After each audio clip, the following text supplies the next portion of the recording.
2 minute চুপ কইরা থাকতে হইব মা। কেন বলুন তো? এইটাই হইল ওনার লগে আমার ভদ্রলোকের চুক্তি। 3 বার পাপ করলেই 2 মিনিট নীরবতা পালন কইরা শোক প্রকাশ করতে হইব। না না না না না, দাঁড়াইতে হয় না, দাঁড়াইতে হয় না, বৈশা বৈশা করলেই হয়। হ্যাঁ, 2 মিনিট হয়ে গেছে, আবার শুরু করুন। বেশ লাগছিল কিন্তু শুনতে। হ্যাঁ, লাগবই তো। এই যে হইল নবরামায়ণ, এত বিচার কইরা কয়টা লোক পড়ে?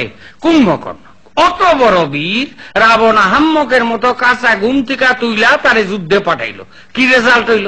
বেঘরে প্রাণ হারাইলো। এই রোগটা আমার স্ত্রীরও আছে। রোজ সকালে আমার কাঁচা ঘুম ভাঙ্গাইয়া কয় দুধ আনো, রেশন আনো, কেরোসিন আনো, বাজার আনো।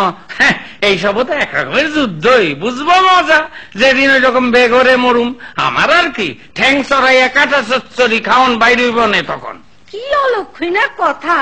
মা, মা গো, আমারে উঠাও, শিগগির উঠাও, আমি যেন শাখা সিন্দুর পরে অর্কলে মাথা রেখে যাইতে পারি। মা, ওম শান্তি, ওম শান্তি, ওম শান্তি। কতবার মানা করছি এইসব আকথা কুকথা কইতে, কিছুতেই শুনবো না।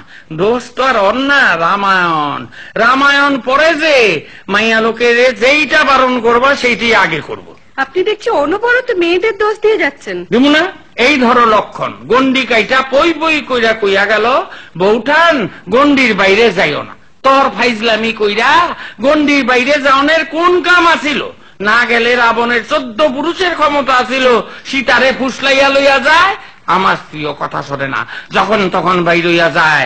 বুঝবো বুঝবো ঠেলা, যেদিন কোন জুলপিওলা রাবণ ওরে ছিনতাই কইরা লইয়া যাইব। তখন কিন্তু জটায়ু পাখি প্রাণপণ বাধা দিয়েছিল। লাভ হইল কি? জটায়ুর ডানাটাই কাটা গেল। আজকালের দিনে এইরকম একটা পক্ষী পাওয়া যায়, চিড়িয়াখানায় রাখতে পারলে কত ফরেনে মানে আসতো ভাবো দেখি।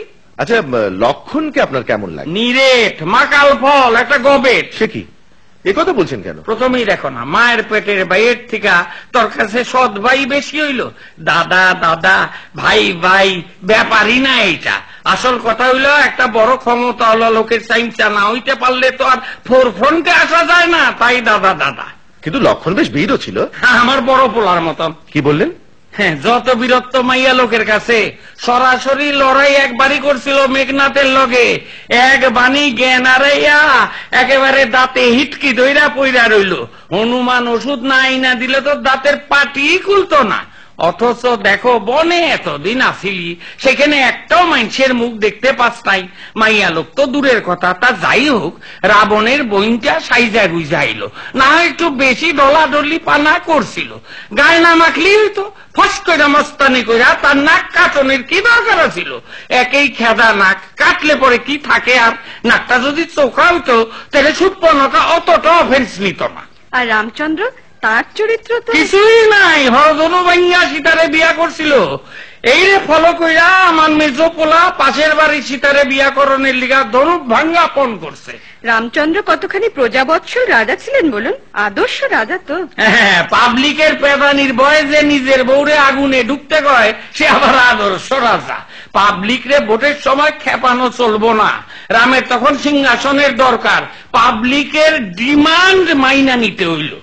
এবার শত্রুঘ্নের কথা কিছু বলুন। ওইটার নাম যে কে দিছিল কে জানে। কানা পোলার নাম পদ্মলোচন। একটা শত্রু জীবনে মারল না, তার নাম হইল গিয়া শত্রুঘ্ন। হার চামারের নাম কৃপা সিন্ধু। বরং ভরত রে কোন যায় সালুমাল। জানে সিংহাসনে বসলে তখন যা টেম্পো মাইদর খাইয়া মরবো।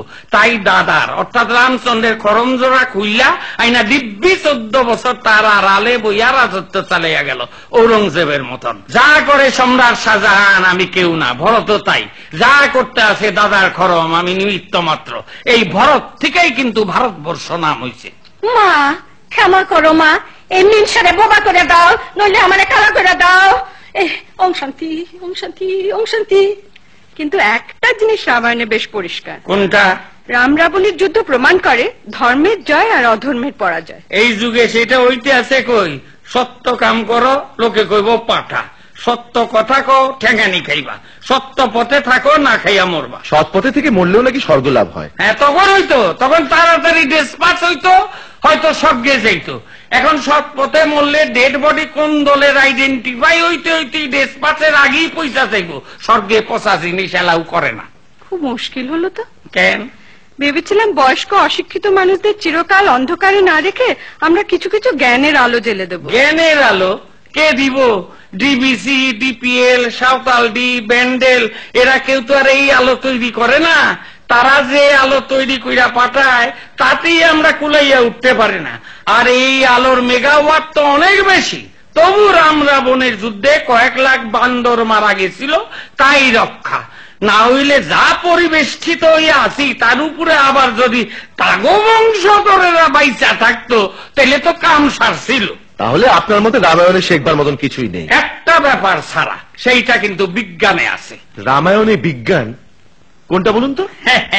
কত জ্বর জারি হইলে, গাও গরম হইলে থার্মোমিটার বগলে দেয় কেন?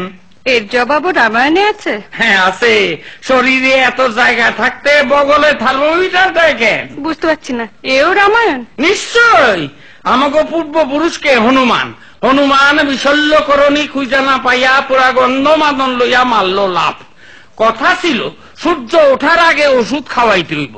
এইদিকে হনুমান আকাশে থাকতেই দেখে সূর্য প্রায় ওঠে। খপাত করে সূর্যরে দইরা বগলে চাইপা ধরল।